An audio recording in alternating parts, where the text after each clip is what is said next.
Karaoke Books. Emma. Written by Jane Austen. Audiobook. Chapter 42. After being long fed with hopes of a speedy visit from Mr. Dot and Mrs. Suckling, the Highbury world were obliged to endure the mortification of hearing that they could not possibly come till the autumn. No such importation of novelties could enrich their intellectual stores at present. In the daily interchange of news, they must be again restricted to the other topics with which for a while the Sucklings' coming had been united, such as the last accounts of Mrs. Churchill, whose health seemed every day to supply a different report, and the situation of Mrs. Weston, whose happiness it was to be hoped might eventually be as much increased by the arrival of a child, as that of all her neighbors was by the approach of it. Mrs. Elton was very much disappointed. It was the delay of a great deal of pleasure and parade. Her introductions and recommendations must all wait, and every projected party be still only talked of. So she thought at first, but a little consideration convinced her that everything need not be put off. Why should not they explore to Box Hill though the Sucklings did not come? They could go there again with them in the autumn. It was settled that they should go to Box Hill. That there was to be such a party had been long generally known. It had even given the idea of another. Emma had never been to Box Hill. She wished to see what everybody found so well worth seeing, and she and Mr. Weston had agreed to choose some fine morning and drive thither. 2 or 3 more of the chosen only were to be admitted to join them, and it was to be done in a quiet, unpretending, elegant way, infinitely superior to the bustle and preparation, the regular eating and drinking, and picnic parade of the Eltons and the Sucklings. This was so very well understood between them, that Emma could not but feel some surprise, and a little displeasure, on hearing from Mr. Weston that he had been proposing to Mrs. Elton, as her brother and sister had failed her, that the 2 parties should unite, and go together, and that as Mrs. Elton had very readily acceded to it, so it was to be, if she had no objection.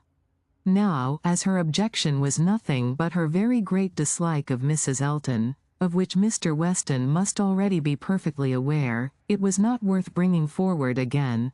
It could not be done without a reproof to him, which would be giving pain to his wife, and she found herself therefore obliged to consent to an arrangement which she would have done a great deal to avoid, an arrangement which would probably expose her even to the degradation of being said to be of Mrs. Elton's party.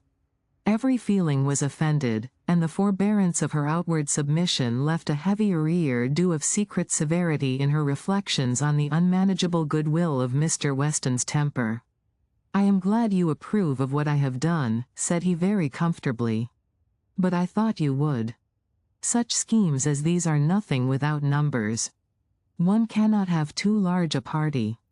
A large party secures its own amusement. And she is a good-natured woman after all. One could not leave her out." Emma denied none of it aloud, and agreed to none of it in private.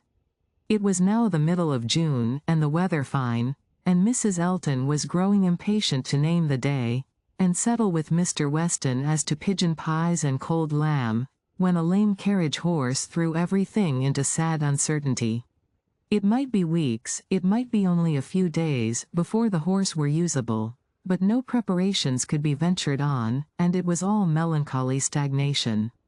Mrs. Elton's resources were inadequate to such an attack. "Is not this most vexatious, Knightley?" she cried. "And such weather for exploring. These delays and disappointments are quite odious. What are we to do? The year will wear away at this rate, and nothing done. Before this time last year I assure you we had had a delightful exploring party from Maple Grove to King's Weston." "You had better explore to Donwell," replied Mr. Knightley. "That may be done without horses. Come, and eat my strawberries. They are ripening fast." If Mr. Knightley did not begin seriously, he was obliged to proceed so, for his proposal was caught at with delight, and the "Oh, I should like it of all things" was not plainer in words than manner. Donwell was famous for its strawberry beds, which seemed a plea for the invitation, but no plea was necessary. Cabbage beds would have been enough to tempt the lady, who only wanted to be going somewhere. She promised him again and again to come, much oftener than he doubted, and was extremely gratified by such a proof of intimacy, such a distinguishing compliment as she chose to consider it. "You may depend upon me," said she. "I certainly will come. Name your day, and I will come. You will allow me to bring Jane Fairfax?" "I cannot name a day," said he, "till I have spoken to some others whom I would wish to meet you." "Oh. Leave all that to me. Only give me a carte blanche. I am Lady Patroness, you know. It is my party. I will bring friends with me." "I hope you will bring Elton," said he, "but I will not trouble you to give any other invitations." "Oh. Now you are looking very sly. But consider, you need not be afraid of delegating power to me. I am no young lady on her preferment. Married women, you know, may be safely authorized. It is my party. Leave it all to me. I will invite your guests." "No," he calmly replied, "there is but one married woman in the world whom I can ever allow to invite what guests she pleases to Donwell, and that one is—" "Mrs. Weston, I suppose," interrupted Mrs. Elton, rather mortified. "No, Mrs. Knightley, and till she is in being, I will manage such matters myself." "Ah. You are an odd creature," she cried, satisfied to have no one preferred to herself. "You are a humorist, and may say what you like." "Quite a humorist. Well, I shall bring Jane with me, Jane and her aunt. The rest I leave to you. I have no objections at all to meeting the Hartfield family. Don't scruple. I know you are attached to them. You certainly will meet them if I can prevail, and I shall call on Miss Bates in my way home." "That's quite unnecessary, I see Jane every day, but as you like. It is to be a morning scheme, you know, Knightley, quite a simple thing. I shall wear a large bonnet, and bring one of my little baskets hanging on my arm. Here, probably this basket with pink ribbon. Nothing can be more simple, you see. And Jane will have such another. There is to be no form or parade, a sort of gypsy party. We are to walk about your gardens, and gather the strawberries ourselves, and sit under trees, and whatever else you may like to provide, it is to be all out of doors, a table spread in the shade, you know. Everything as natural and simple as possible. Is not that your idea?" "Not quite. My idea of the simple and the natural will be to have the table spread in the dining room. The nature and the simplicity of gentlemen and ladies, with their servants and furniture, I think is best observed by meals within doors. When you are tired of eating strawberries in the garden, there shall be cold meat in the house. Well, as you please, only don't have a grate set out. And, by the by, can I or my housekeeper be of any use to you with our opinion? Pray be sincere, Knightley. If you wish me to talk to Mrs. Hodges, or to inspect anything, I have not the least wish for it, I thank you. Well, but if any difficulties should arise, my housekeeper is extremely clever. I will answer for it, that mine thinks herself full as clever, and would spurn anybody's assistance. I wish we had a donkey. The thing would be for us all to come on donkeys, Jane, Miss Bates, and me, and my caro sposo walking by. I really must talk to him about purchasing a donkey. In a country life I conceive it to be a sort of necessary, for, let a woman have ever so many resources, it is not possible for her to be always shut up at home, and very long walks, you know, in summer there is dust, and in winter there is dirt. You will not find either, between Donwell and Highbury. Donwell Lane is never dusty, and now it is perfectly dry. Come on a donkey, however, if you prefer it. You can borrow Mrs. Cole's. I would wish everything to be as much to your taste as possible. That I am sure you would. Indeed I do you justice, my good friend. Under that peculiar sort of dry, blunt manner, I know you have the warmest heart. As I tell Mr. E., you are a thorough humorist. Yes, believe me, Knightley, I am fully sensible of your attention to me in the whole of this scheme. You have hit upon the very thing to please me." Mr. Knightley had another reason for avoiding a table in the shade. He wished to persuade Mr. Woodhouse, as well as Emma, to join the party, and he knew that to have any of them sitting down out of doors to eat would inevitably make him ill. Mr. Woodhouse must not, under the specious pretense of a morning drive, and an hour or two spent at Donwell, be tempted away to his misery. He was invited on good faith. No lurking horrors were to upbraid him for his easy credulity. He did consent. He had not been at Donwell for 2 years. Some very fine morning, he, and Emma, and Harriet, could go very well, and he could sit still with Mrs. Weston, while the dear girls walked about the gardens. He did not suppose they could be damp now, in the middle of the day.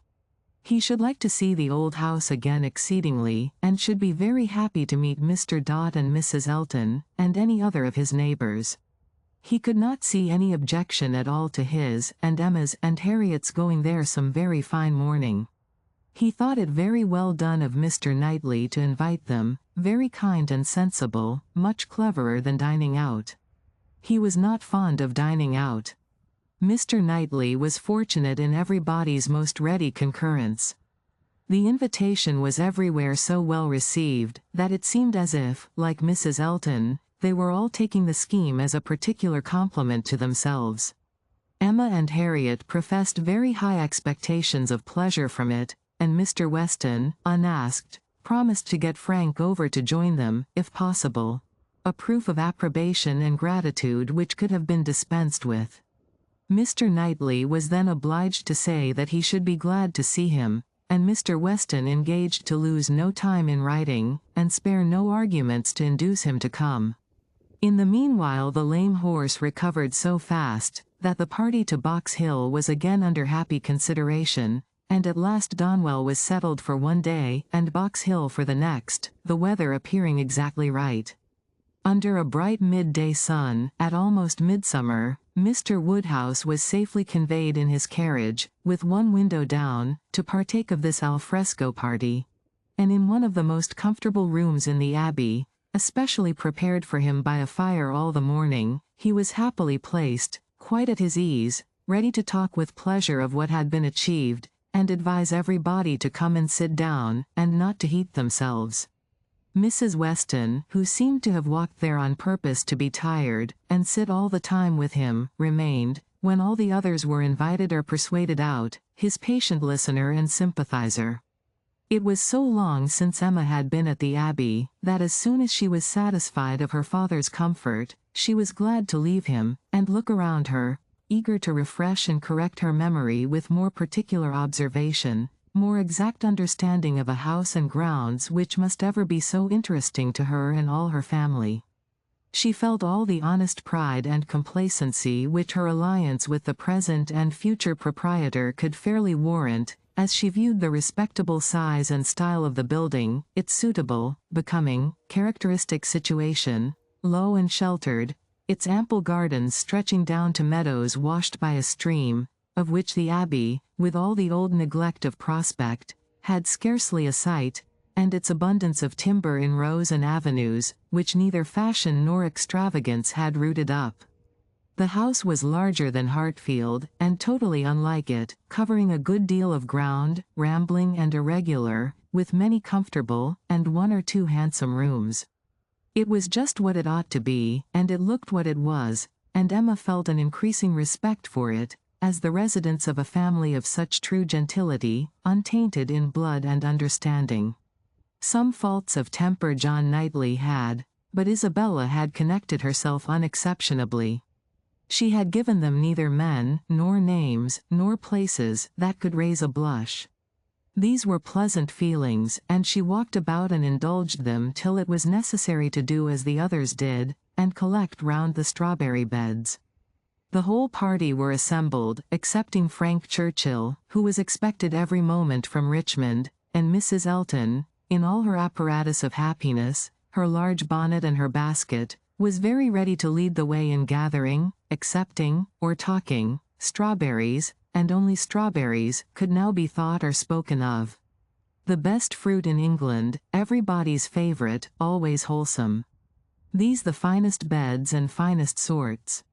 Delightful to gather for oneself, the only way of really enjoying them.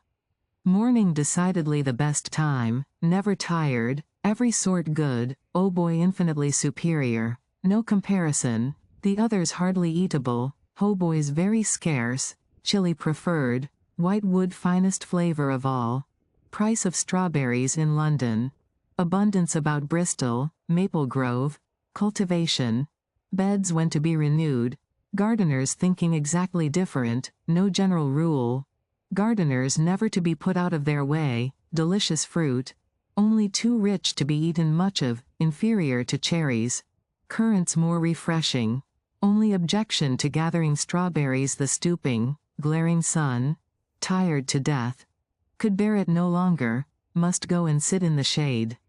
Such, for half an hour, was the conversation, interrupted only once by Mrs. Weston, who came out, in her solicitude after her son-in-law, to inquire if he were come, and she was a little uneasy. She had some fears of his horse. Seats tolerably in the shade were found, and now Emma was obliged to overhear what Mrs. Elton and Jane Fairfax were talking of. A situation, a most desirable situation, was in question. Mrs. Elton had received notice of it that morning, and was in raptures. It was not with Mrs. Suckling, it was not with Mrs. Braga, but in felicity and splendour it fell short only of them. It was with a cousin of Mrs. Braga, an acquaintance of Mrs. Suckling, a lady known at Maple Grove. Delightful, charming, superior, first circles, spheres, lines, ranks, everything, and Mrs. Elton was wild to have the offer closed with immediately. On her side, all was warmth, energy, and triumph, and she positively refused to take her friend's negative, though Miss Fairfax continued to assure her that she would not at present engage in anything, repeating the same motives which she had been heard to urge before. Still Mrs. Elton insisted on being authorized to write an acquiescence by the morrow's post. How Jane could bear it at all, was astonishing to Emma. She did look vexed, she did speak pointedly, and at last, with a decision of action unusual to her, proposed a removal. Should not they walk? Would not Mr. Knightley show them the gardens, all the gardens? She wished to see the whole extent. The pertinacity of her friend seemed more than she could bear. It was hot, and after walking some time over the gardens in a scattered, dispersed way, scarcely any three together, they insensibly followed one another to the delicious shade of a broad short avenue of limes, which stretching beyond the garden at an equal distance from the river, seemed the finish of the pleasure grounds. It led to nothing but a view at the end over a low stone wall with high pillars, which seemed intended, in their erection, to give the appearance of an approach to the house, which never had been there. Disputable, however, as might be the taste of such a termination, it was in itself a charming walk, and the view which closed it extremely pretty. The considerable slope, at nearly the foot of which the abbey stood, gradually acquired a steeper form beyond its grounds, and at half a mile distant was a bank of considerable abruptness and grandeur, well clothed with wood, and at the bottom of this bank, favourably placed and sheltered, rose the Abbey Mill Farm, with meadows in front, and the river making a close and handsome curve around it. It was a sweet view, sweet to the eye and the mind. English verdure, English culture, English comfort, seen under a sun bright, without being oppressive. In this walk Emma and Mr. Weston found all the others assembled, and towards this view she immediately perceived Mr. Knightley and Harriet distinct from the rest, quietly leading the way. Mr. Knightley and Harriet. It was an odd tête-à-tête, but she was glad to see it. There had been a time when he would have scorned her as a companion, and turned from her with little ceremony.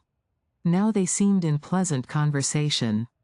There had been a time also when Emma would have been sorry to see Harriet in a spot so favourable for the Abbey Mill Farm, but now she feared it not. It might be safely viewed with all its appendages of prosperity and beauty, its rich pastures, spreading flocks, orchard in blossom, and light column of smoke ascending. She joined them at the wall, and found them more engaged in talking than in looking around. He was giving Harriet information as to modes of agriculture, etc. And Emma received a smile which seemed to say, "These are my own concerns. I have a right to talk on such subjects, without being suspected of introducing Robert Martin." She did not suspect him. It was too old a story. Robert Martin had probably ceased to think of Harriet. They took a few turns together along the walk. The shade was most refreshing, and Emma found it the pleasantest part of the day. The next remove was to the house. They must all go in and eat, and they were all seated and busy, and still Frank Churchill did not come. Mrs. Weston looked, and looked in vain. His father would not own himself uneasy, and laughed at her fears, but she could not be cured of wishing that he would part with his black mare. He had expressed himself as to coming, with more than common certainty. His aunt was so much better, that he had not a doubt of getting over to them. Mrs. Churchill's state, however, as many were ready to remind her, was liable to such sudden variation as might disappoint her nephew in the most reasonable dependence, and Mrs. Weston was at last persuaded to believe, or to say, that it must be by some attack of Mrs. Churchill that he was prevented coming. Emma looked at Harriet while the point was under consideration. She behaved very well, and betrayed no emotion. The cold repast was over, and the party were to go out once more to see what had not yet been seen, the old Abbey fish ponds. Perhaps get as far as the clover, which was to be begun cutting on the morrow, or, at any rate, have the pleasure of being hot, and growing cool again. Mr. Woodhouse, who had already taken his little round in the highest part of the gardens, where no damps from the river were imagined even by him, stirred no more, and his daughter resolved to remain with him, that Mrs. Weston might be persuaded away by her husband to the exercise and variety which her spirits seemed to need. Mr. Knightley had done all in his power for Mr. Woodhouse's entertainment. Books of engravings, drawers of medals, cameos, corals, shells, and every other family collection within his cabinets, had been prepared for his old friend, to while away the morning, and the kindness had perfectly answered. Mr. Woodhouse had been exceedingly well amused. Mrs. Weston had been showing them all to him, and now he would show them all to Emma, fortunate in having no other resemblance to a child, than in a total want of taste for what he saw, for he was slow, constant, and methodical. Before this second looking over was begun, however, Emma walked into the hall for the sake of a few moments' free observation of the entrance and ground plot of the house, and was hardly there, when Jane Fairfax appeared, coming quickly in from the garden, and with a look of escape. Little expecting to meet Miss Woodhouse so soon, there was a start at first, but Miss Woodhouse was the very person she was in quest of. "Will you be so kind," said she, "when I am missed, as to say that I am gone home? I am going this moment. My aunt is not aware how late it is, nor how long we have been absent, but I am sure we shall be wanted, and I am determined to go directly. I have said nothing about it to anybody. It would only be giving trouble and distress. Some are gone to the ponds, and some to the lime walk. Till they all come in I shall not be missed, and when they do, will you have the goodness to say that I am gone? Certainly, if you wish it, but you are not going to walk to Highbury alone? Yes, what should hurt me? I walk fast. I shall be at home in 20 minutes. But it is too far, indeed it is, to be walking quite alone. Let my father's servant go with you. Let me order the carriage. It can be round in 5 minutes. Thank you, but on no account. I would rather walk. And for me to be afraid of walking alone.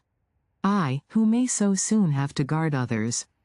She spoke with great agitation, and Emma very feelingly replied, "That can be no reason for your being exposed to danger now. I must order the carriage. The heat even would be danger. You are fatigued already." "I am," she answered, "I am fatigued, but it is not the sort of fatigue. Quick walking will refresh me. Miss Woodhouse, we all know at times what it is to be wearied in spirits.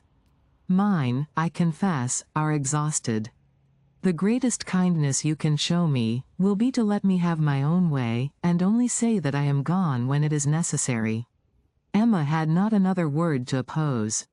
She saw it all, and entering into her feelings, promoted her quitting the house immediately, and watched her safely off with the zeal of a friend. Her parting look was grateful, and her parting words, "Oh, Miss Woodhouse, the comfort of being sometimes alone," seemed to burst from an overcharged heart, and to describe somewhat of the continual endurance to be practiced by her, even towards some of those who loved her best. Such a home, indeed. "Such an aunt," said Emma, as she turned back into the hall again. "I do pity you. And the more sensibility you betray of their just horrors, the more I shall like you." Jane had not been gone a quarter of an hour, and they had only accomplished some views of St. Mark's Place, Venice, when Frank Churchill entered the room. Emma had not been thinking of him, she had forgotten to think of him, but she was very glad to see him. Mrs. Weston would be at ease. The black mare was blameless. They were right who had named Mrs. Churchill as the cause. He had been detained by a temporary increase of illness in her, a nervous seizure, which had lasted some hours, and he had quite given up every thought of coming, till very late, and had he known how hot a ride he should have, and how late, with all his hurry, he must be, he believed he should not have come at all. The heat was excessive, he had never suffered anything like it, almost wished he had stayed at home. Nothing killed him like heat. He could bear any degree of cold, etc., but heat was intolerable, and he sat down, at the greatest possible distance from the slight remains of Mr. Woodhouse's fire, looking very deplorable. "You will soon be cooler, if you sit still," said Emma. "As soon as I am cooler I shall go back again. I could very ill be spared, but such a point had been made of my coming. You will all be going soon, I suppose, the whole party breaking up. I met one as I came, madness in such weather. Absolute madness." Emma listened and looked, and soon perceived that Frank Churchill's state might be best defined by the expressive phrase of being out of humor. Some people were always cross when they were hot. Such might be his constitution, and as she knew that eating and drinking were often the cure of such incidental complaints, she recommended his taking some refreshment. He would find abundance of everything in the dining room, and she humanely pointed out the door. No, he should not eat. He was not hungry, it would only make him hotter. In 2 minutes, however, he relented in his own favor, and muttering something about spruce beer, walked off. Emma returned all her attention to her father, saying in secret, "I am glad I have done being in love with him. I should not like a man who is so soon discomposed by a hot morning. Harriet's sweet easy temper will not mind it." He was gone long enough to have had a very comfortable meal, and came back all the better, grown quite cool, and, with good manners, like himself, able to draw a chair close to them, take an interest in their employment, and regret, in a reasonable way, that he should be so late. He was not in his best spirits, but seemed trying to improve them, and, at last, made himself talk nonsense very agreeably. They were looking over views in Switzerland. "As soon as my aunt gets well, I shall go abroad," said he. "I shall never be easy till I have seen some of these places.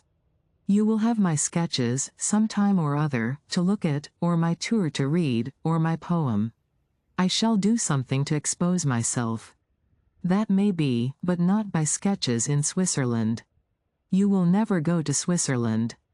Your uncle and aunt will never allow you to leave England. They may be induced to go too.